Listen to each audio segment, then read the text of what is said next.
ಶರತ್, ಇದೇನಪ್ಪ ನೀನ್ ಇಷ್ಟು ಬೇಗ ಬಂದೆ ಮನೆಗೆ?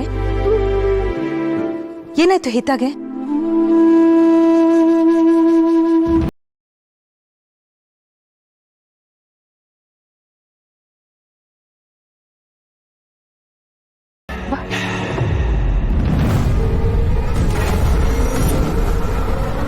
ಅವಳು ಯಾಕೆ ಹೀಗಿದ್ದಾಳೆ?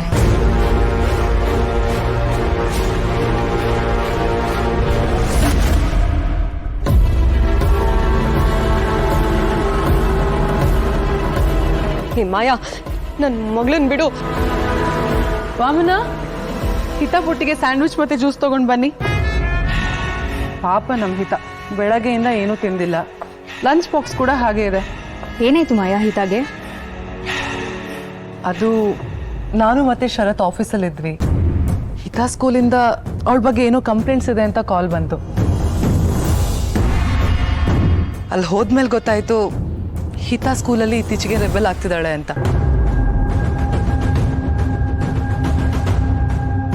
ಆಮೇಲೆ ಕಾರಲ್ಲಿ ಬರ್ತಾ ಶರತ್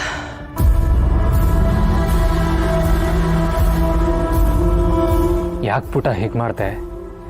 ಇದು ತಪ್ಪಲ್ವಾ ಅಂತ ಕೇಳಿದೆ.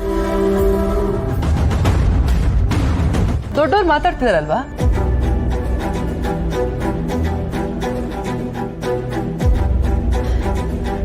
ಇಲ್ಲ ಅತ್ತೆ, ಇದಕ್ಕೆಲ್ಲ ಕಾರಣ ಮಾಯಾನೆ.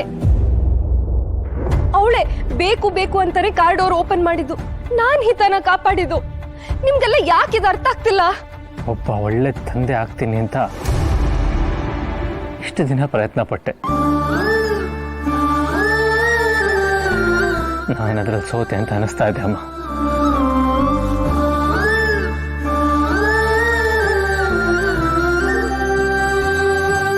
ಹಿತ ಪುಟ್ಟ, ಜ್ಯೂಸ್ ಕುಡಿ. ಅರೆ ಬೇಡ ಅನ್ಬಾರ್ದು.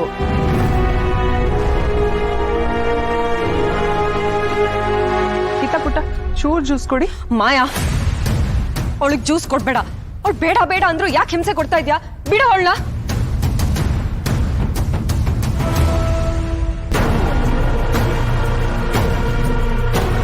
ಮಾಯಾ, ಮಗುನ ರೂಮಿಗೆ ಕರ್ಕೊಂಡು ಹೋಗು. Okay ma'am.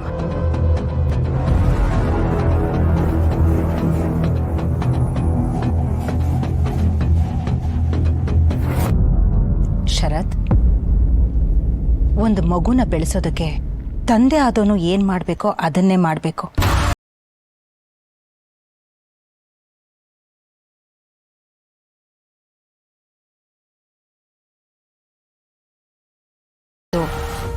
ತುಂಬಾನೇ ಕಷ್ಟ. ನಮ್ ಹಿತಾಗೆ ತಾಯಿ ಅವಶ್ಯಕತೆ ಇದೆ ಶರತ್. ಈ ಪ್ರಶ್ನೆಗೆ ನಿನ್ ಕಣ್ಣೆದುರಿಗೆ ಉತ್ತರನೂ ಇದೆ. ಮಾಯಾ,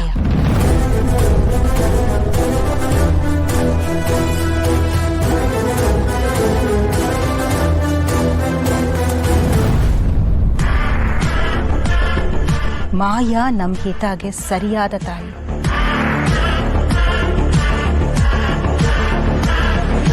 ಇಲ್ಲ, ನೀವು ಅವಳನ್ನ ಮಾತ್ರ ನಂಬೇಡಿ.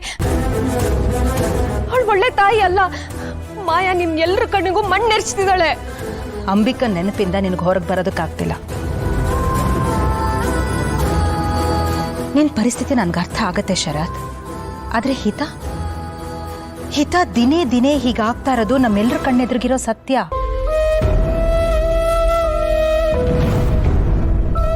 ನೀನ್ ಹಿತಾಗೋಸ್ಕರನಾದ್ರೂ ಮಾಯನ್ನ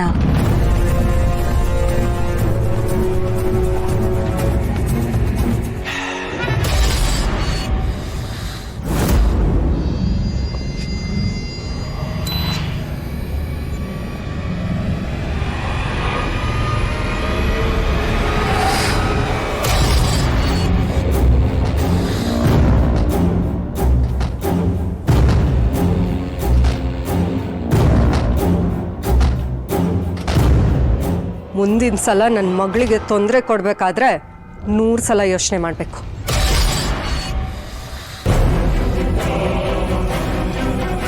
ಯಾರು?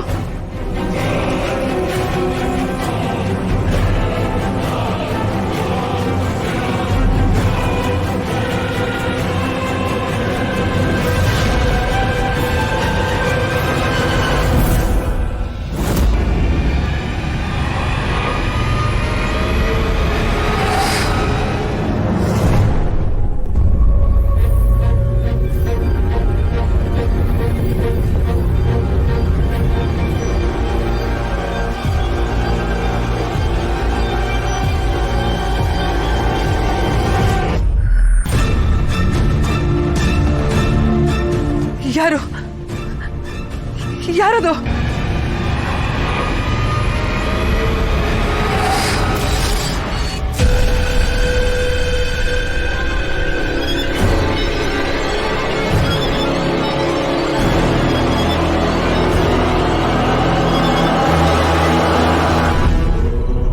ಏನ್ ನಡೀತಾ ಇದೆ ಇಲ್ಲಿ?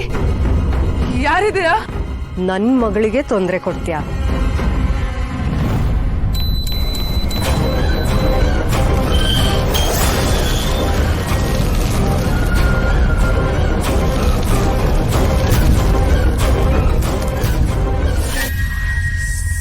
ಯಾಕೆ ಸಡನ್ ಆಗಿ ಇಷ್ಟೊಂದು ಚಳಿ ಆಗ್ತಿದೆ?